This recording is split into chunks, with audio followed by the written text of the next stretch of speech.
तो आज कबीना के इजलास में आप मौजूद थे, वहाँ पे जो पेट्रोलियम क्राइसिस है उस पर भी बात हुई है, एक पेट्रोलियम बहरान पे जो भी पेश की गई, और उसमें एक कमेटी बन गई है 3 वज़रा की जो जायज़ा लेगी कि कार्रवाई कैसे होनी है।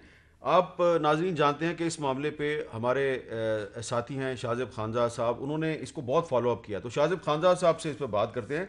बहुत शुक्रिया शाहज़ेब खानज़ाद साहब। ये बताइए कि जो पेट्रोलियम क्राइसिस का जो मामला है, इस पर आज वफाकी काबीना में भी बात हुई, एक 3 वज़रा की कमेटी भी बना दी गई है, तो जिन कंपनियों पर इल्ज़ाम आ रहा है कि उन्होंने ये गड़बड़ किया है, आपकी क्या मालूमात हैं और क्या तज्जिया है कि इन कंपनियों के खिलाफ कार्रवाई क्यों नहीं हो रही और कौन इनको सपोर्ट कर रहा है? आमिर साहब, कार्रवाई अभी तक नहीं हुई है और हुकूमत मुसलसल ये कह रही थी कि इन कंपनीज के खिलाफ कार्रवाई होगी जब ये तहकीकाती रिपोर्ट सामने आएगी। फिर अदालत की तरफ से हुक्म आया और फिर तहकीकाती रिपोर्ट ये सामने आई है, और ये बहुत ज़्यादा लंबा टाइम हो गया, 6-7 महीने इस क्राइसिस को हो गए हैं। और आपको याद होगा जब ये क्राइसिस आया तो उस वक्त मुसलसल ये सवाल हो रहा था कि जी दुनिया भर में तो इंटरनेशनल प्राइसेस इतनी गिर गई हैं कि तेल ही तेल है और ख़रीदार नहीं है। पाकिस्तान वो वाहिद मुल्क है जहाँ पर ख़रीदार मौजूद हैं और तेल नहीं है, तेल की शॉर्टेज हो गई है। तो उस वक्त नदीम बाबर साहब बता रहे थे कि जी हम जो फ्लोटिंग स्टोरेज है उसमें भी बहुत सारा तेल जमा कर रहे हैं, पाकिस्तान के लिए लॉन्ग टर्म कॉन्ट्रैक्ट्स भी कर रहे हैं ताकि पाकिस्तान को सस्ता तेल मिले, क्योंकि ये नीचे कीमतें आई हैं, ये मुसलसल नहीं रहेंगी।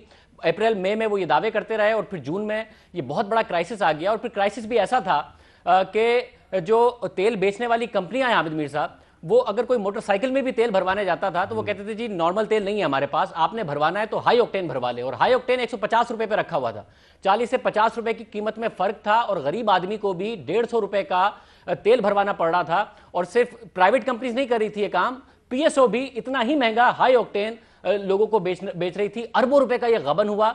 3 काम थे जो इस वजारत में, जो इस रिपोर्ट में भी बताए गए हैं कि वजारत पेट्रोलियम के थे। एक ये कि इस बात पर तवज्जो रखे कि जो 20 से 21 दिन का स्टॉक है वो ऑयल मार्केटिंग कंपनीज के पास मौजूद है या नहीं है, वो नहीं था और इस पर तवज्जो नहीं रखी गई। दूसरा सवाल यह था कि रिफाइनरी से, क्योंकि लोकल डिमांड बहुत नीचे चली गई थी, ऑयल मार्केटिंग कंपनीज उठा रही हैं या नहीं उठा रही हैं अपना स्टॉक, उस पर भी तवज्जो नहीं रखी गई। और बाद में यह किया गया कि नहीं उठा रही थी तो इंपोर्ट पर पाबंदी लगा दी, जिस पर यह कह रहे हैं कि जी जब इतनी कम कीमतें थी, इंटरनेशनल मार्केट में इतनी कम कीमतें थी, बजाय इसके कि पाकिस्तान इसका फायदा उठाता, उस मौके को भी जाया कर दिया गया। तो वजारत पेट्रोलियम मुकम्मल तौर पर नाकाम हुई है, जिसका इस रिपोर्ट में वाज़े तौर पर जिक्र किया गया है अपनी जिम्मेदारी निभाने में। ऑयल मार्केटिंग कंपनी, जो तेल बेचने वाली कंपनियां हैं, उन्होंने भरपूर फायदा उठाया, अपने स्टॉक्स मेंटेन नहीं रखे। किसी ने अपना जहाज आ गया था तो उस जहाज को पोर्ट पर नहीं लगाया ताकि जैसी कीमतें बढ़े तो उसको फायदा हो जाए। अरबों रुपए का यह घपला हुआ। हाई ऑक्टेन की मद में अवाम की जेब से पैसे निकलते रहे। अवाम को यह बताया गया कि इंटरनेशनल मार्केट में तेल की कीमतें जो इतनी नीचे गई हैं, अब पाकिस्तान के लिए हम पूरी प्लानिंग कर रहे हैं कि अगले 1.5-2 साल पाकिस्तान को सस्ता तेल मिलेगा, क्योंकि यहां पर कीमतें बहुत ज्यादा नीचे ये परमानेंट बुनियादों पर नहीं गई हैं। उस हिसाब हवाले से कुछ नहीं किया गया।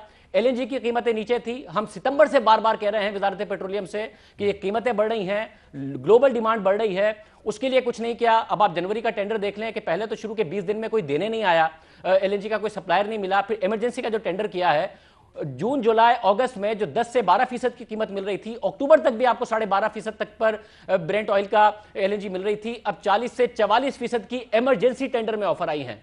अरबों रुपए का नुकसान है। पहले पेट्रोल में नुकसान किया, जिसकी ये रिपोर्ट गवाही दे रही है कि किस तरीके से ऑयल मार्केटिंग कंपनीज ने कमाया, अवाम का पैसा जाया हुआ, सस्ती कीमतों का फायदा नहीं उठाया, तेल नहीं मंगाया, और एलएनजी की मद में अरबों रुपए का नुकसान हो रहा है। और पाकिस्तान को शर्मिंदगी अलग हो रही है कि ग्लोबल मार्केट में जा रहा है मगर एलएनजी का कोई सप्लायर नहीं है। इतनी महंगे टेंडर्स, इतनी महंगी ऑफर्स आज तक एलएनजी के टेंडर्स की स्पॉट मार्केट की हिस्ट्री में नहीं आई हैं जो पाकिस्तान को मिल रही हैं। और पाकिस्तान इस वक्त फंस गया है कि जनवरी में जब बहुत ज्यादा सर्दी होगी, एक तो एलएनजी नहीं होगी, गैस नहीं होगी, और जो अवेलेबल है वो इतनी हाई कीमतों पर है कि अगर लेते हैं तो अरबों रुपए का और नुकसान होगा, जो नवंबर, दिसंबर, अक्टूबर में पहले ही वजारत कर चुकी है। बहुत बहुत शुक्रिया।